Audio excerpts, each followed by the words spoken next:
Okay, so welcome everybody. It's Monday, May 18th, and welcome to the Elevated Academy. We're a place for student athletes, their families, anyone who loves sports to gather together to elevate each other. We bring you the best coaches, athletes, business executives, and influencers who can all help you be the best that you can be in everything you do. Our goal is to focus on the complete person, mind, body, game, and life. So buckle up, everyone. Let's elevate. And today we have a special guest on the show. We have Francesca Schuler on the show. She's the CEO of Ncaa, one of the largest chains of fitness centers in the United States, headquartered out of California. She doesn't want me to give you all her accolades, but I'm going to anyhow and try to make her blush. Francesca joined Ncaa as the Chief Marketing Officer in 2015. She was promoted to the COO in 2017 before assuming her role as CEO of Ncaa in March 2018. She's transformed her team and the organization to create a people and experience-focused culture which reflects the mission of Ncaa. She prioritizes team member development and diversity at all levels, both in the clubs and in all functions, and this is clearly evidenced by the increase in women on the leadership team from less than 10% in 2015 to now 50%. In 2019, she was named the Women Leader of the Year by IHRSA, one of 2014 San Francisco Business Times most influential women in business, and was awarded the 2000 Marketers That Matter Award for customer engagement.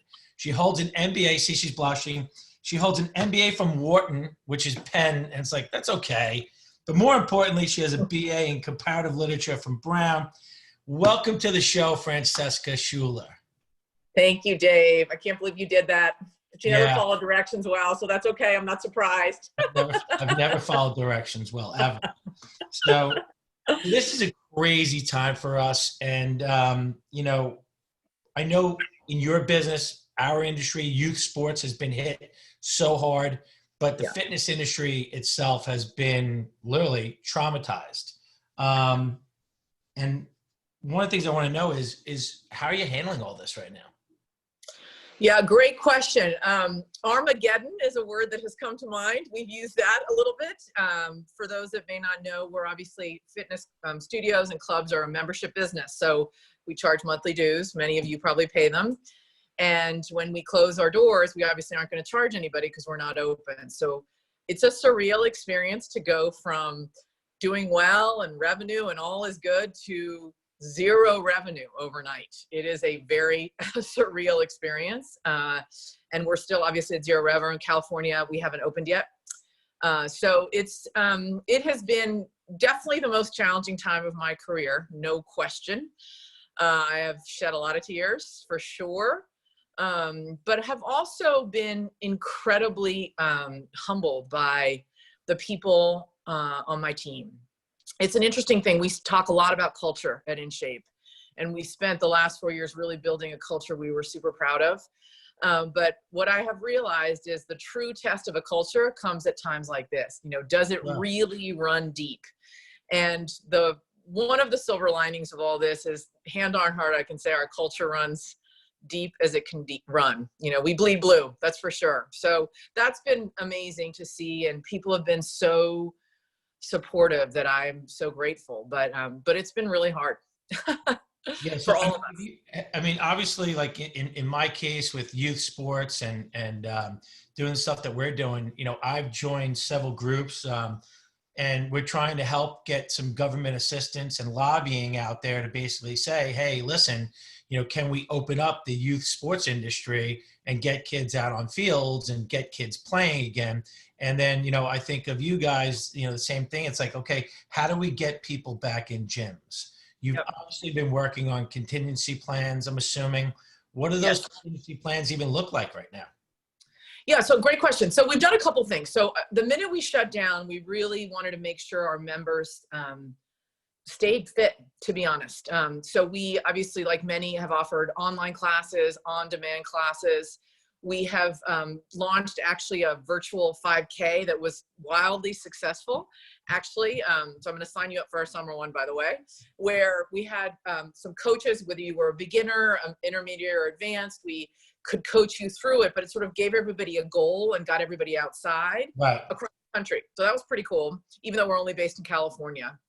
So we've been trying to keep our members engaged. You know, one of the things that our team did is we've made over 40,000 calls to our seniors. That is a group that I'm really worried about in terms of just being able to stay fit, loneliness, et cetera. So we've done 40,000 wellness calls to them to make sure that Incredible. they just know resources. And honestly, the calls, a lot of them, they were just happy to have somebody to talk to. So as far as getting open, you know, we've been doing a couple things. One is we've banded together with all other operators and studios in California. The health club business is notoriously competitive and old school. And so as a result, it's not an industry that's been as collaborative as it should be. And this has forced us to be incredibly collaborative. So we've started an alliance where we've developed standards. We're taking that to the governor and to our local counties. We're thinking creatively, like if the doors can't open, we have a lot of outside spaces, can we use that for kids and seniors and everybody, group fitness, workouts, et cetera. But we're changing a lot of what we're doing. So for example, now we're gonna have to reserve to come to our club. We have huge clubs and you'll still have to make a reservation so we can keep it safe inside. So limiting the amount of people, you know, masks, temperature checking, lots of cleaning, which we always did. So it's a combination of innovating, thinking of new things to do. How do we connect people and keep them working out?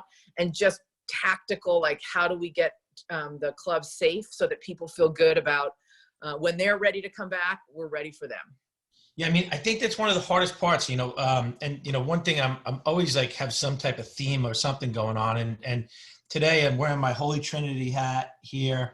You know, we got the Holy Trinity, although we're green and white, we got the USA logo in there. And I got my state championship Titan sweatshirt on because today I'm going around it. This morning I made my first run. I was delivering lawn signs to all of our seniors. I have 8 seniors on my team. And it was kind of like, it was sad. Oh, we lost you sideways. Sorry. Grab my phone. That's my fault. Okay. So we're delivering lawn signs to them and seeing all the kids. And it's hard for those kids, you know, and especially, you know, I think about, but one of the things I was saying to them is like, listen, you're young. This is something that you're going through. It stinks. There's no doubt about it. We're not happy about it.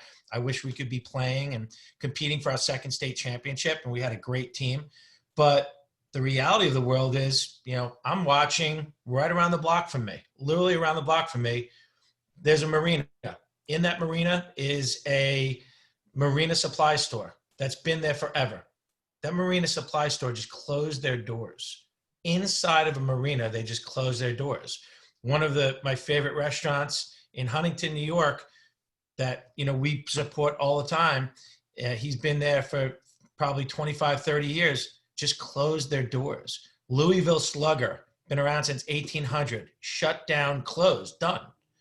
And that's the thing that concerns me right now is that, you know, we're focusing, obviously we're dealing with life and death, yet we're also focusing, you know, we're not focusing enough, I think, on people's ability to survive, earn an income. You literally have people who've spent, and I don't see a lot of empathy really from our leaders, at least not here in New York. You know, Cuomo is giving his speeches every day, which I give him credit for, but where's the empathy for people who's literally their business is on the verge of collapse and they're looking at and saying, do I file bankruptcy right now? That's what's scary. Yeah. It is scary is the right word for it. It is a really challenging time. I think one of the things that's interesting, I just got off a call with my whole team. We just brought all our general managers back. We had put them on kind of a paid leave for a few weeks, and now we're getting our clubs ready. We hope we're going to reopen early in June. And so I hadn't seen them for a couple of weeks. So just had a Zoom call with them. And one of the themes that I've really had to embrace myself as well as help the team with is there is no right way to feel right now, right? You know what I mean? On any given day, you're mad, you're scared, you're sad, you're optimistic, you're sick of your kids, you're sick of your spouse, love your spouse, grateful for your family. It's this crazy melting pot of emotions. And as a leader going through it, just like you are, you know, it's easy to go like, this is not fair. And are you not thinking about this? And why is this going this way? And where I've had to get myself into the space of saying, look, it's been super hard for me in my tiny little microcosm. Right. Imagine being a leader of the country or of a state or of a county. And whether I agree with every tactic they've taken, they're probably sitting there feeling just like I am and like you are, like, you know, what is the right path here in this uncharted territory? And what I get frustrated in is not if people are taking actions that I disagree with, it's when people sit there and criticize each other. I'm like, well, that's not helpful. So come up with a solution, you know, help people. So, you know, this is a time that we can be super creative. This is a message. Look, I have 2 kids as well. My daughter is a sophomore in college. My son's a freshman. You know, he just started his lacrosse season. He was killing it. And, you know, that's it for now. We don't know if he's going to play football in the fall, and that's his thing. And so he's, it's hard, but I don't think criticizing others is the best solution right now. Is whatever we can impact, I think we have to figure out a way to find the best solution in that. And look, it's hard. I mean, I have days of being quite cranky and angry. I'm not trying to pretend I'm sitting here like, oh, I'm so zen about this. But knowing how hard it's been for me as a leader to figure out the right path, I can only imagine it's the same way for everybody else. And I got to hang on to that and say, how can I help versus why aren't you doing this? Right. But I'm heartbroken by what's going to happen on small businesses. I mean, look, I know the impact it's had on my team. You know, we laid off 3,000 people, and I don't know when and if I'll be able to bring them all back. And it's heartbreaking. And so, and my hope is we'll be able to open our doors and keep going, but I know many businesses won't. So it is really challenging, but I'm trying to take the mindset of what can I do to help and progress it, and not get frustrated, because that'll eat you up. Yeah, Sure. no doubt. And I think, you know, we got to stay positive. And, you know, I'm literally the person who the cup is always, I don't even say half full. I'm like, the cup's 3/4 full. It's just how you look at it. You got to tilt the glass a little bit sometimes. But, you know, that's how I'm always looking at it. We're trying to do some new things and, you know, trying to get out there for our kids. And, you know, yesterday we were actually doing some filming so we could put some stuff out on video for the kids. And even yesterday with filming and doing social distancing and everything, someone called the cops on us. And I literally had to speak to the police and say, yes, I am a coach here at the high school. Right. Who I am and give them ID. And they're like, yeah, well, one of the neighbors complained about social distancing. I'm like, well, I thought about this. And just so you know, these 2 girls are sisters, these 2 girls are sisters, and these 2 girls are sisters.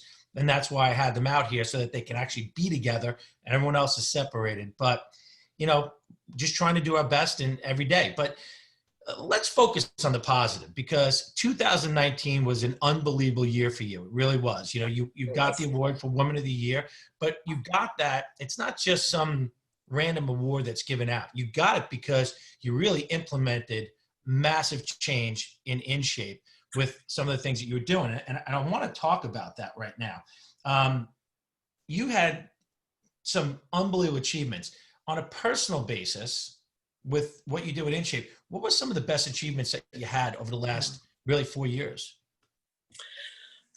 Great question. So, you know, for me, what gets me out of bed every morning, my purpose, which I'll talk about at the end, because I know it's one of the questions you're going to ask me about advice, but is finding and unleashing potential in people first and foremost, and in businesses. You know, my favorite conversations are when I sit with someone and I'm like, hey, I was thinking that this role over here could be a great idea for you. And they look at me like I'm an alien, because they're like, what? I would never do that. I've never thought about that. And then 6 months later, they trust me to take it. They don't like it, but hopefully they trust me. And then 6 months later, they come back and be like, oh my God, I love what I'm doing, etc. So for me, the thing that I'm the most proud of is that we have created an organization that is about unleashing potential in people individually in their careers, as well as with our members. We are not a health club that's about, let me sell you a membership and hopefully you won't show up. We're not a health club that's about, well, come here and, you know, here's your before and after picture. Like, we never show before and after pictures, because we actually believe that fitness, I mean, it's just like sports at the end of the day, is all about confidence. And so one of my favorite moments was I went and met this woman who had sent me this letter about how much she loved her trainer. And she had lost, I don't know, 10 pounds or something. You know, a significant amount of weight, but it hadn't necessarily materially transformed how she looked. But she felt stronger. She was more active. She could pick up her grandchildren. She was like, I am so happy. And that is what I believe we do. We give people confidence, And we've created an organization where, in an industry where it is about body image and it is about competing, which I'll talk about in a second, and it's often about competing in what I would call a negative way with each other versus competing to win. We've created an organization that really believes that we're in the motivating people business. We're here to build confidence in our members, and we're a place where you can grow a career in a meaningful and exciting way. And that's what I'm the most proud of. I love that because, we're in the same state. We're looking at dealing with, young student athletes. When we started Elevate, girls lacrosse, someone asked me the other day, how come you don't have a boys program? I'm like, well, I have 3 girls, and I didn't have a mindset where I'm going to create a program. I was creating a team for a group of girls who felt like they were not being taken care of the right way because they were in a boys program and the boys were treated at a different level than the girls. And I didn't want the girls to feel like they were second-class citizens. Now today we have a full-blown program, we're nationally ranked and our kids are going to the best schools. But the most important thing that I feel when someone says, what's your success? It's the leaders that we're creating. And, this past year, we had more girls who were captains of their college teams than any other club program in the country based on, the size of our program. And that to me is, a phenomenal thing that we're creating these leaders. We're creating girls who are not just a captain 1 year. We have multiple girls who are captains 2 years, and we've had 2 that have been captains for 3 years, being named a captain as a sophomore. That's the stuff. So when I look at it, the word, it's about empowerment. And you talked about confidence. It's the same thing is when you can get people to feel good about themselves, ooh, boy, is the upside so much easier to hit. 100%. No, I've watched what you've done, Dave. I'm super, you should be super proud of it. It's been amazing to watch. I think what you've done is amazing because it isn't about winning. It's about building confidence and leadership. And those are what you need for the rest of your life. So I think it's amazing. And that's what we're trying to do. I mean, it's interesting that part of the reason I was excited you asked me is a lot of people don't think of fitness as a place you can have a career. If you had asked me 6 years ago, would I be doing this? I'd be like, what the hell am I going to do at the gym? I'm not kidding. I probably would have answered you exactly like that. And probably some expletives in there as well, because I swear too much. But, and because you don't think about it as a place that has a marketing department or a finance department or an HR department or leaders, general managers. And one of the things we're really trying to do is if you love fitness, because if fitness is an industry of helping others, I mean, that's what it is. We're here to help other people. That's what most of us who are in it love it. Yeah. And build that confidence. Well, I mean, fitness is coaching. It is coaching. It is. It's coaching. And I always look at it too. It's like, when you have the right coach, I mean, we have a coach that we work with who owns his own small little gym. It's a small gym. It's he and his partner, and he trains a lot of our Elevate kids. And he's so much more than a coach, what he does with them. And I know because he trained my own daughters and the relationship that he has with them, he's literally one of their favorite people in the world. And that's the type of thing is he helps them get to a different level. They wanted to play, college sports at a very, very high level. He helped them get there. And that's what I look at, he's a coach. That's what he is. He's their coach. And having people in that industry, it's amazing. It's the same thing. I look at it, in a very similar fashion. I think how many women that we can get to say, hey, you are a college lacrosse player at a really high level. Why don't you come in and join us and actually think about this as a long-term career? And I don't think a lot of them think that way. And that's a path that we definitely want to go to because we want them to feel, hey, I was a college athlete. I know what it takes. You were a college athlete. You rode crew. You were also a manager for the football team at Brown. Yeah. So you played a bunch of different roles. And those things that we learn as athletes, those life skills, they help us every step of the way. 100%. Agree. It's interesting. We've rolled out this concept at Ncaa called leader coach. It's a little awkward. It's like leader dash coach. It's not the sexiest, it doesn't roll off the tongue, but we did it really intentionally because the way I think about it is kind of managers manage. And then everyone's like, well, I want to be a leader. I want to inspire. I'm like, and everyone, which I think is funny as a goal because it's like, well, that's not what most good leaders do. We do a lot more than that, but okay.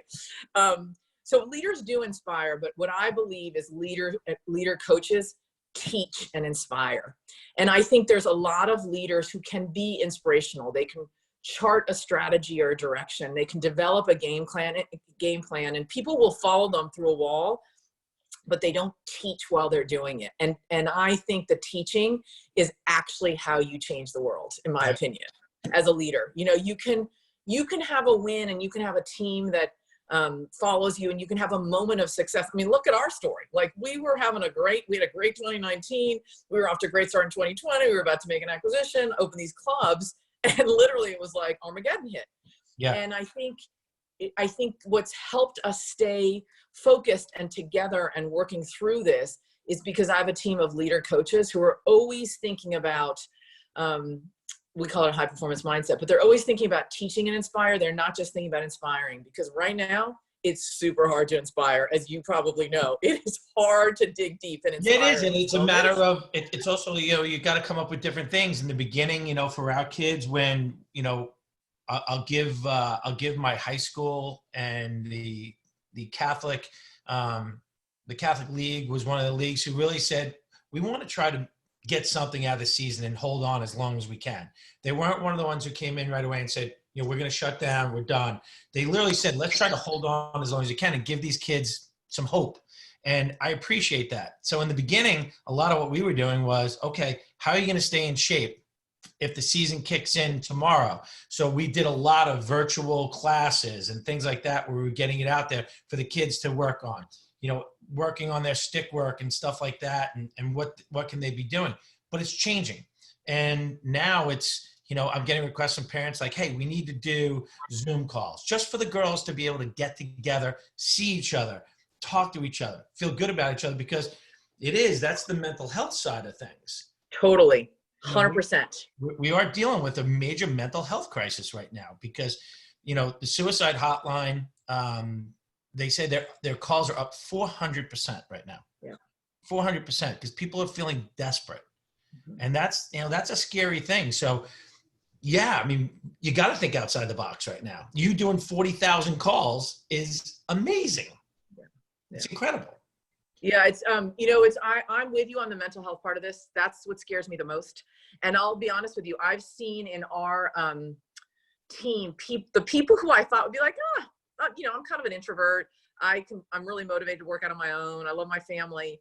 Weirdly enough, some of them are the ones that are having the hardest time, because work was their social output. You know what I mean? Like, I am on Zoom with all my friends, a lot of who you know what I mean? And so we've it's not in person, but we've kind of recreated things. But those people who use, in our case, work, and in your case, the team, is their social world, to not have that is really hard. And so I am fearful of the small business owner, to your earlier comment, and the mental health impact that this is going to have. Because what I see happening already is it's back to that confidence, right? You're home, you're probably not working out as much, you're gaining some weight, your confidence goes down, and that spiral goes down fast. For some people, it can be really negatively impactful. So, you know, we've done things even on our own team. One of the first things we did was we created like a virtual schedule, because a lot of people have their kids at home. They're not used to having to homeschool.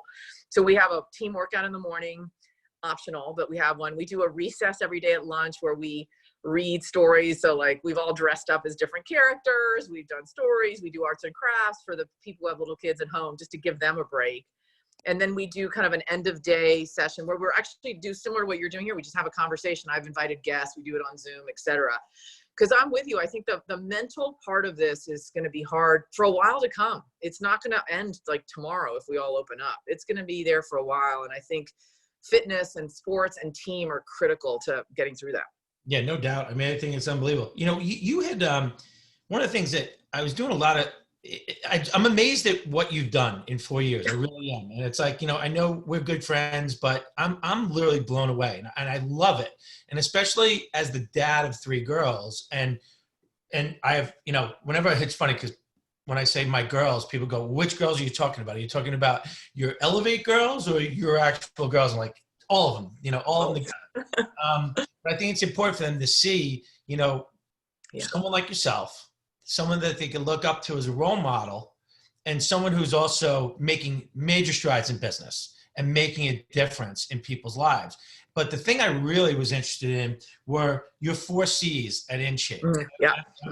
If you don't mind, I want you to talk about all 4 of them if you can.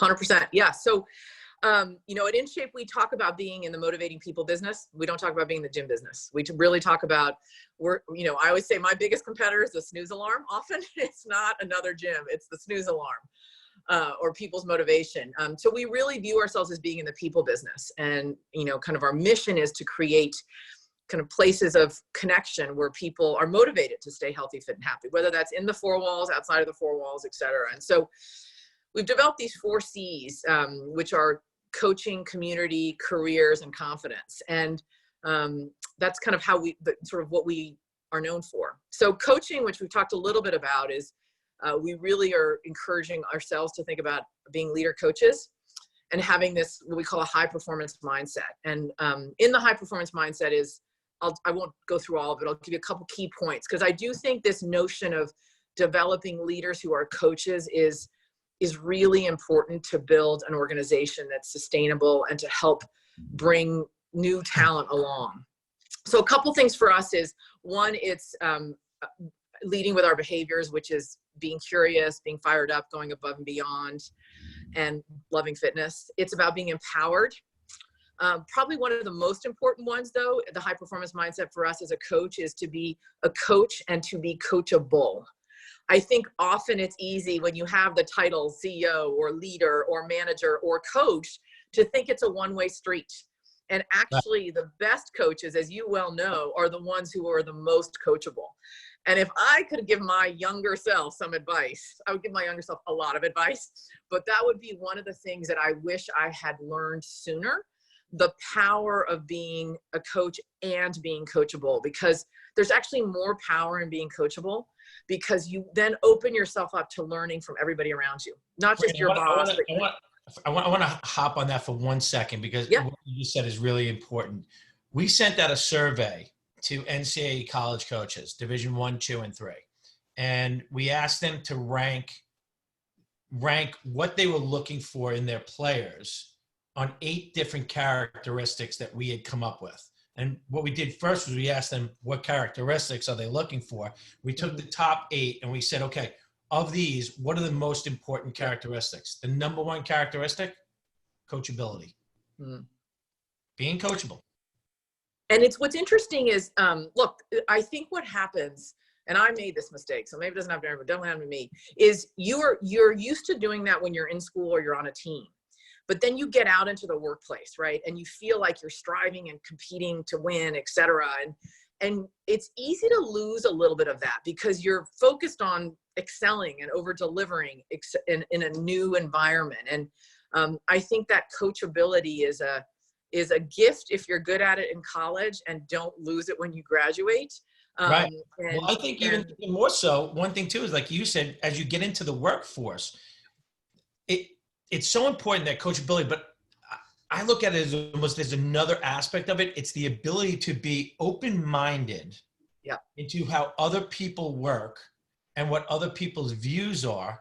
You know, Nancy talks about it all the time, and you know Nancy, and she says hello, but the one thing she does, she always says, like, try to put the shoe on the other person's foot and saying, okay, what are they dealing with? And she does a great job with that.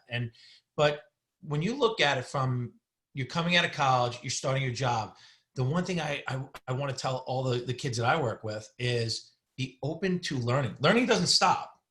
I'm learning every day. I'm always trying to learn. And, I get as much out of this as anyone. I'm sitting here taking notes. I have, these are all the pages of notes from all the guests that we've had. And, awesome. These are my notes on every one of them, because it's like, hey, this is such valuable information. So I love that you're talking about that, and that coachability, the willingness to learn, willingness to be open-minded. And then you also said that key word was you have to be able to trust the person that you're working with.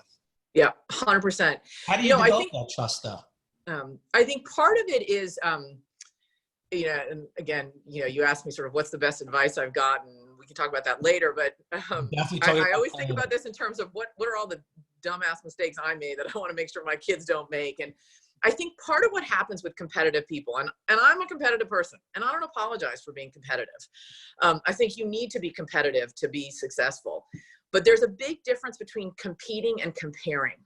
And I think what happens, and this definitely happened to me, is you fall into this trap of competing with others and comparing yourself with others.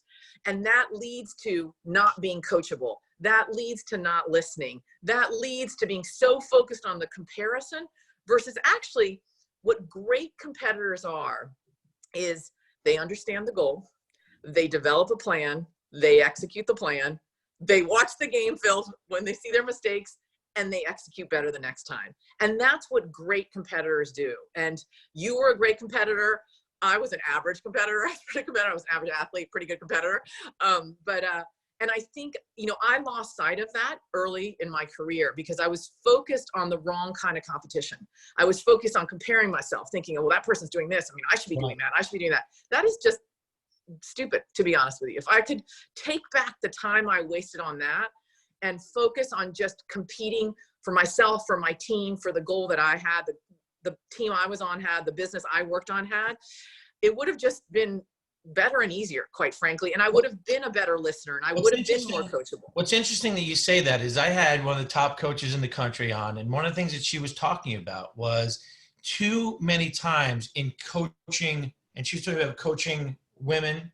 Jenny Levy, she's a head coach at Team USA. She's a head coach at UNC. She's won 2 national championships. Great person. But she says, she sees a difference in her son and her daughter and then the girls she coaches, that girls almost they're too worried about competing with each other and comparing to each other, exactly what you said, rather than saying, did I make myself better today? And if I keep making myself better today, the collective team is going to be better. 100%. 100%. I tell my daughter this all the time. I mean, she's competitive. She's her mother's daughter, and my husband has to be competitive as well. And like I said, I don't apologize for being competitive. No, I think it's great. Competition's fantastic. But I wasted too much time. I'll tell her, I'll be like, compete, don't compare. When she gets caught up in something, I'm like, compete, don't compare. And so I think that's back to the why we used the coach as one of our 4 C's, one of our key differentiators. That's a coaching mindset, to compete, not to compare. When I first joined InShape, it's a fitness business. We're all competitive, but it was competitive in a really unhealthy way. People were pitted against each other. Right. And it was always like, well, so-and-so did this and so-and-so did this. And I think we've done, with the leaders I have on the team, we've worked together to create a very healthy competition, not an unhealthy competition. And a lot of we took the compare out of it. We just focus on competing as a team, as a business, for our members, for our team. And so that would be, I think, a key part of coaching to me, is that difference in teaching people to compete, not to compare, as they start in their careers. I wish somebody had taught me that, to be honest with you. And if they did, I didn't listen to them. I don't want to jump ahead. I don't want to jump ahead too much, but I'm going to right now just for this, because one of your 4 C's that you just had mentioned was community. And yes. What's interesting is our last guest was Tommy Scott Brown, class of '89, one of the co-founders of Nantucket Nectars, the CEO of the Nantucket Project. And Tom had a question for you. We always have a question from the prior guest for the next guest. And his question for you involves that. He said, what role does a practice of community play in the fitness industry? Great question. And so we are, our next C is community. And I believe that if you're in the motivation business, people motivate people. A treadmill does not motivate you. It does not. A deadlift platform does not motivate you. What motivates you is other people. And if you can find your community that helps motivate you, whatever that is. So we have, a crazy Zumba following, and it's because the instructors and the community motivates themselves to Zumba as best as they can. I'm a horrible Zumba person, so that's not my community, but we have Spartan runners. We have people who do just walking. And I think the key for being healthy from a physical fitness standpoint, which I do think also impacts your mental health, is finding your people to do it with. I believe that so strongly. And I think that's why I have such an issue with the before and after pictures, because that's so like a moment in time versus when you're with the people that you have. Yeah, you may fall off your, whatever, you may gain 10 pounds, lose 10 pounds, run faster, run slower. But if you're with your community, you will keep going. You know what's And interesting? as you know, I sorry, go had ahead. I had Don Saladino on, and Don is one of the most highly sought after trainers in the country. He trains, so many people in Hollywood, Broadway, and superstars, and he's just a positive person. He's fantastic. But a few years ago, I was going to do a competition at my gym, and it was either a weight loss or body fat percentage. So it was whoever lost the most weight, that was one category, or whoever had the greatest body percentage change. So I went to Don. I'm like, I need advice on what to do here. And Don gave me everything I did. I ended up winning it at my gym. But the thing is, when I did it, it was so temporary because of my goal. And the thing was, not only did I gain all the weight back, but I gained even more back. And then when I figured it out for me that, listen, I needed to make this as a lifestyle. Right. And as we were talking, the thing I was thinking about with community is, all the people the regulars who go to the gym every day, it's not so much about, obviously they want to work out, but it is that sense of community, seeing the person who greets them at the door. I watch your videos and I see the person who, checks you in, hands you a towel, comes in with a smile on their face. It's like, that is a sense of community. And for people who are missing that every day, God, that's got to be hard right now. And you got to be able to get outside, see your neighbors, but don't lose that sense of community. Yeah, I agree. And what we tell our team all the time, I'm like, you never know you may be someone's community, may not even know it. So I'll tell you a story. I'll probably start crying because I cry almost every time I tell it. But we had a club in Bakersfield, and we had a woman who's now a general manager of another club. At the time, she worked at this club and often worked the front desk. And she had a member that came in every day, and she'd always say, hi, Tom, I can't remember his name. And he would not really say much. He would just go do his thing and leave. And she was just like, but I said hi to him every day. I was determined to get him to say hi back or whatever. And she just kept doing it. And he came in one day and he came up to her. And like I said, I'm going to get emotional, but he said, I just want to thank you for always saying hi to me. He said, my son died in a car accident 2 months ago. Oh. And you were the only person that I could come see, and you could acknowledge, you made me feel better when I walked into the gym. And you didn't know that was going on, but you kept saying hi to me the whole time. Told you I was going to cry. I'm a crier, as you know. But that's community. That's someone, Angeline's her name. She cared about that member and said hi to him. She didn't care if he said hi back or did anything. She just was like, I'm glad you're here. Welcome to the club. Have a great day. And in his moment of need, he just needed to hear that every day. Do you know what I mean? And so that's where I think community plays such a powerful role in life in general, but in fitness as well. And you can't take it for granted. No, I love that. I love that so much. Besides community, we talked about coaching, yep. But you also mentioned something and I don't want to get into a dark topic, but I have to, because I do have 3 girls and I coach so many girls. Yep. Why is it that women who are super competitive in business get called a bitch or get knocked down because they're super competitive, where as a guy, hey, that's a pat on the back? Why is that not a pat on the back for a woman? Yeah. I've spent lots of time thinking about this. I'm not sure I have an answer for that, except that there's just stereotypes that exist. I think people feel threatened often. And I think the other part of it is, and I see this all the time, I think women tend to be, or can be, pleasers in the workplace often. They'll be the ones that, Sheryl Sandberg talked about this in her book, Lean In, which I have mixed feelings on, but they never sit at the table.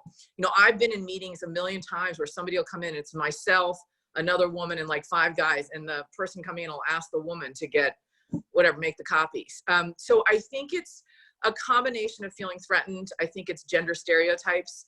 I think it's also when women often are, I don't want to generalize because everyone's different. I think what happens is people have confidence and then they backtrack versus just kind of faking it till you make it, which is definitely a lot of what goes on in the workplace. I think men are better at that than women. And so it starts early in your career often. So look, I'll tell you a story. So when I graduated from Brown, I went to work for Gallo. I was the only female manager they had. I sat in meeting after meeting after meeting where they would address the whole room as gentlemen. And I literally was the only female for like 2 or 3 years there. But that was a while ago. I was like, oh, it's more progressive now. So I was at a fitness summit year before last. To get into the room, you had to be a CEO. It was a CEO summit. So it wasn't like CEO and everybody. It was a CEO summit. There was 5 women and 95 men or something like that. And we're standing there at the break.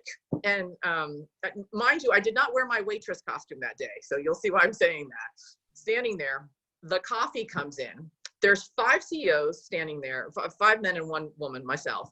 And one of them turns to me and says, hey, will you grab me a cup of coffee with room for cream? Literally. In a CEO room at that level. And I was like, what? So it's still Can't even imagine what went through your head. You can only imagine. Yeah. I'm not going to share that here on your nice podcast, or a Zoom call. But I actually got his coffee, interestingly enough, because 1, I have confidence enough. And 2, he then later found out kind of who I was and what I did. And put it this way, we'll never recover that relationship. So what I think, I don't know why it happens all the time and why it still happens. What I focus is on, what can I do about it? How can I help? And a lot of that is making sure that the messaging at work is not male, female. It is about leadership. It's about great coaches. It's about merit. It's also about reflecting the consumers that you serve. So I think where it does do us a disservice is often people are like, oh, that's the female track and the male track. I'm like, no. It's the best leader coach is going to get the role. And by the way, we serve 50-50 male and female. We got to have 50-50 men and women in everything that we do, because we're trying to create community. How do you create community if it's like all men and we have 50% of the people walking through the door are women? Right, exactly. So that's a lot of it. I think it's mentorship. I spend a lot of time with little things with my team. I see a lot of women often apologize first. They're like, I'm sorry, this is not good. I mean, I come swooping in. I'm like, never apologize. And so, I was fortunate, I think, in that I had friends like you and, my friends from college and my friends from high school and my husband. And I'm also just in general kind of like, we'll see who wins this competitive person, that I just sort of ignored a lot of the noise. It's interesting. I find a lot more bias at the senior level now than I did early in my career, but a lot of it's around confidence. And I think women who lack confidence, or they're confident and then they get called too aggressive, then they take a back seat so it feels inconsistent instead of just doing it day in and day out. Right. Well, you talk about confidence. If you were sitting here right now, I mean, because, my audience, it's a lot. We have men, women, girls, boys, etc. But if you mentioned it before, if you could tell your younger self, so many things that you would do differently, what are some of those things that you would do differently right now? Because these younger women, they need to hear from you, because in essence, your advice right now is in a role being a mentor, and mentors are so key. So they need to be able to have someone like you to look up to and say, hey, what would you do differently? Yeah. So I said I'd focus on competing, not comparing. That's a huge mistake women make all the time. Don't do that. And I think men make it too, but women do tend to make it more than men, not to generalize. So focus on competing. Be your best self for what you have to do. Don't worry about what everybody else is doing. That would definitely be one. A big one for me is, I think there's a huge amount of pressure on the younger generation, our kids and a lot of the kids you coach, and even kids in college, to find your passion. And I think the burden of that is really high. Look, I'm passionate about everything. I'm passionate about the workout I did this morning. I'm passionate about the conversation I'm having with you. I'm going to be passionate about the cocktail I'm going to drink tonight. I'm going to be passionate about, figuring out how we're going to reopen. So I think often there's this search for passion. And actually, I think what I would tell all up and coming future leaders is think about what your purpose is, what gets you out of bed in the morning, what gives you energy. Because if you figure that out, you can do that in a lot of different environments. And it's also what gets you through the day, because work is hard. This whole idea of find your passion, do what you love. Like, on one hand, I love that idea, but on the other hand, it's like, there are plenty of days you're like, man, I'm just grinding it through right now. This is hard. But why I do it is because, as I said earlier, you know, I see my purpose. What gets me out of bed in the morning is unleashing potential in people and in businesses. And so even on bad days, that gets me out of bed in the morning. So I would say, think about what your purpose is, what really gives you that energy.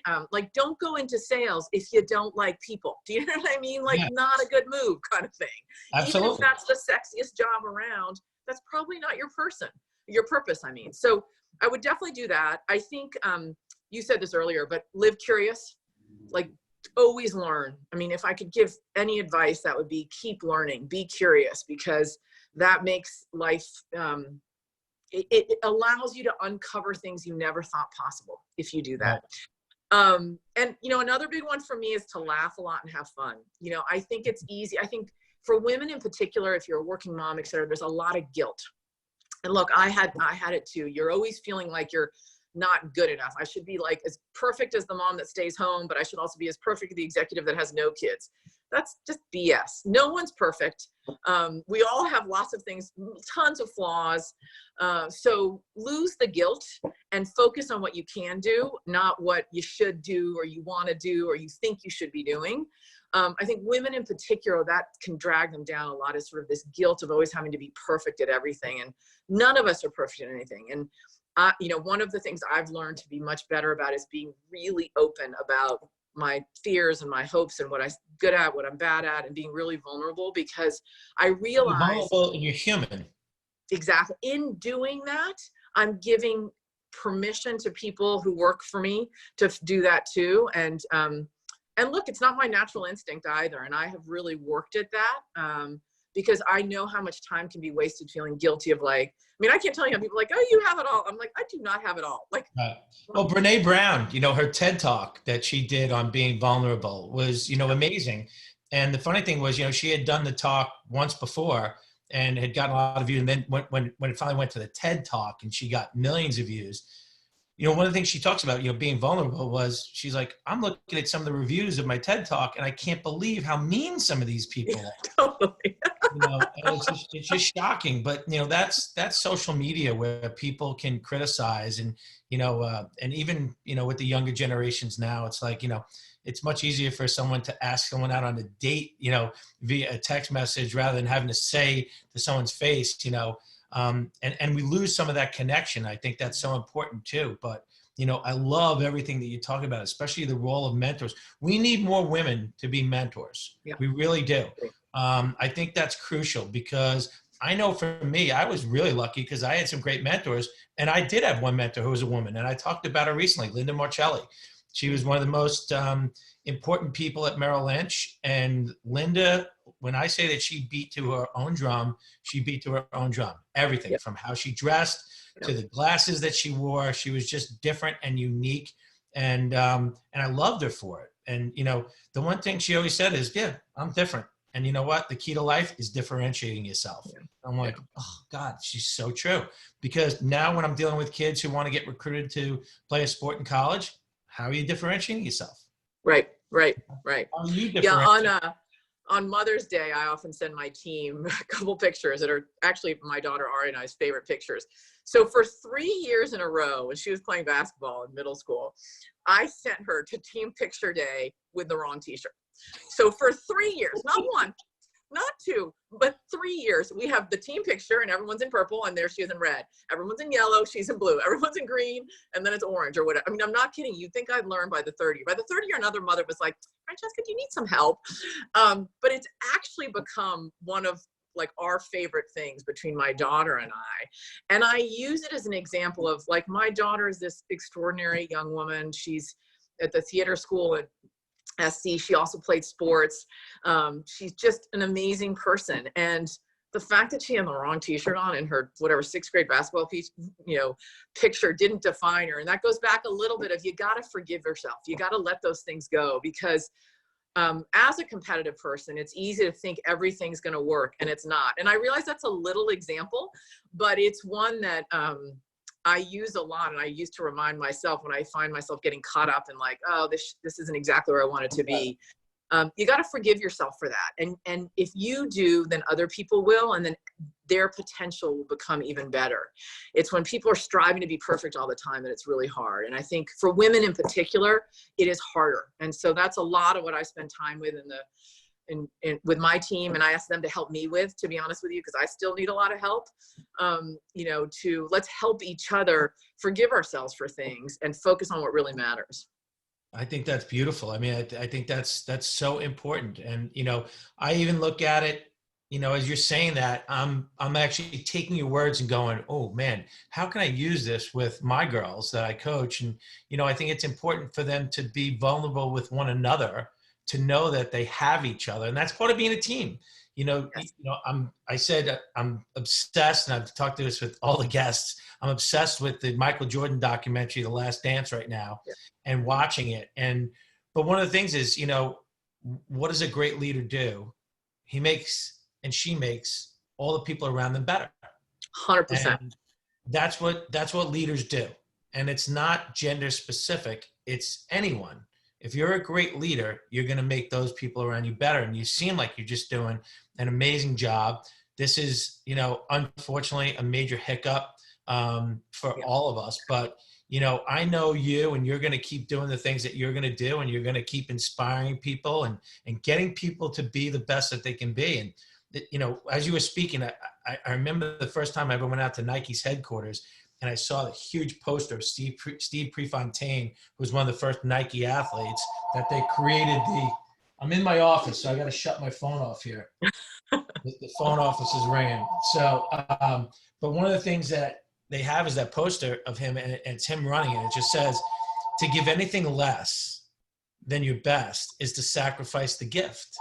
Yeah. And, that's it's so true. And I love that side of it, and everything that you're doing, and you do give so much. And, I appreciate it as your friend, but, watching you be this, watching you go from BevMo and being, the chief marketing officer at BevMo, and being one of the, marketing officers of the year, to where you are now. It's like, I just knew it was a matter of time before someone's going to say, hey, we need this person because she's going to impact change all the way down. Okay, you're making me blush, Dave. And honestly, it's the team. I have been, and it's the team in two definitions. My team is my kids and my husband and my friends.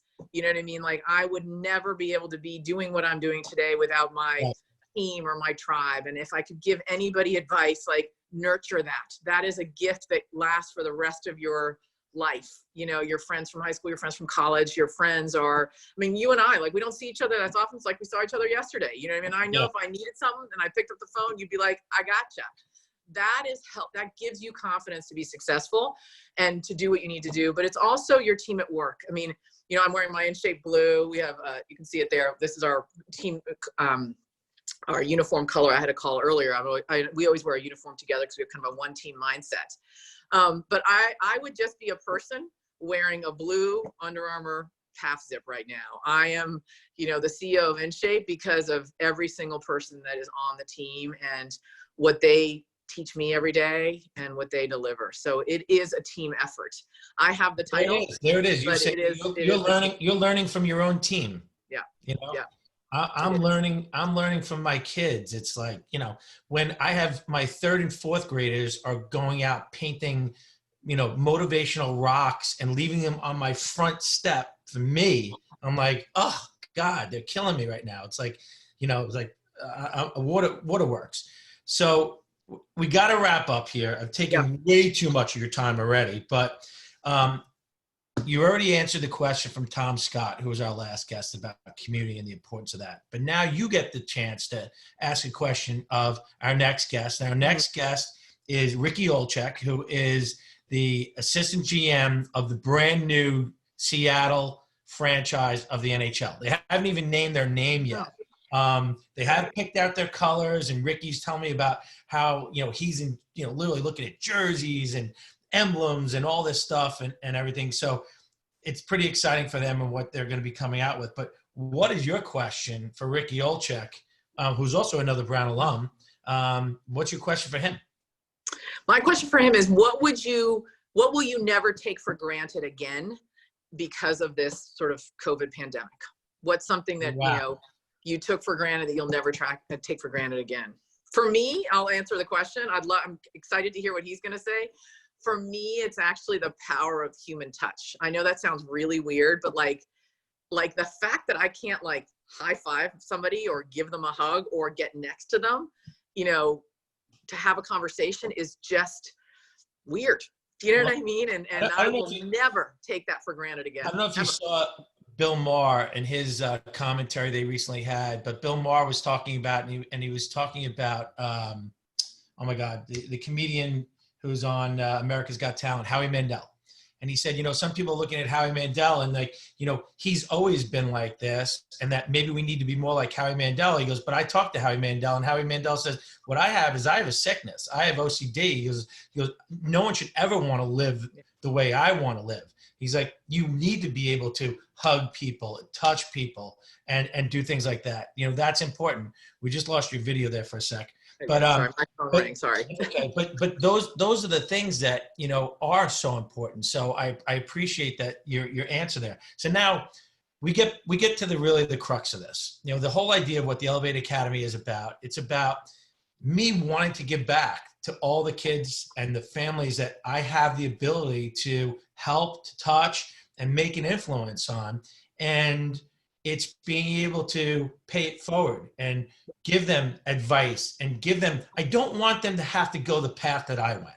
Agree. I got to Brown was a tough path that I got there, and I got there, and I want to make that path easier. And I think that's part of our jobs and our responsibilities, to make the path for the next generation a little bit easier. Not to take it away from them, but to give them the tools and techniques that they can. So with that, we always end with this. What's the best piece of advice you ever got, and who gave it to you?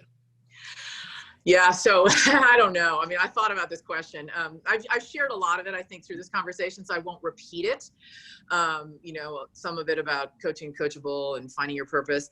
If I had to actually think about something that, it's a simple thing, but like ask for help. I think my dad was one of the most influential people in my life. And he taught me two things. He taught me relentless curiosity. So I've mentioned that earlier. I think being curious is critical. But also, he would figure out when I needed help and sort of reach in and be like, hey, I think you need some help. And even if I wasn't willing to ask for it.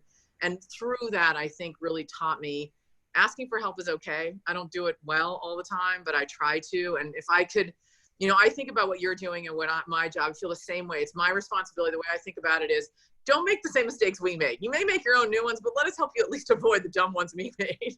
Absolutely.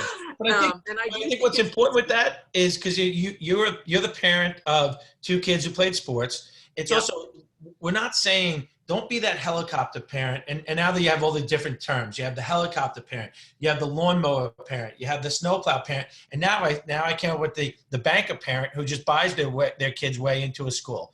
We're not saying that. What we're saying is there are better ways to do things. Learn from us. Don't do it for them, but learn from us. I think that's the thing that's what I want the Elevate Academy to be about, is that any person can come onto this right now. And, we already have comments from people on here on Facebook saying like, oh my God, that's great. This is awesome. What it may be. And all those are different people. One's from a 16-year-old rising junior in college, a junior in high school, and one's from a mom. And, so everyone can take away something from this. And I think you've just given us so many gems today. I can't thank you enough. So I appreciate your time. You've always been a great friend. I love you so much.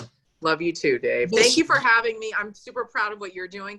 And here, I will say, like, if anyone listens to this or anyone on your team, like, ask for help. I'm happy to give you advice. I'm happy to chat with you. So I am hugely passionate about helping the leaders of tomorrow. So if any of your athletes or parents or anything I can do to be helpful, like, I will always make time for it, because I feel like you do. That is our responsibility. I'm not going to save the world, but hopefully I can help a few people avoid the mistakes I did and therefore be better. And so please ask me and when I say help, it can just be like, I need your advice, or how did you handle this? I don't mean like I'm in trouble help. It can be anything.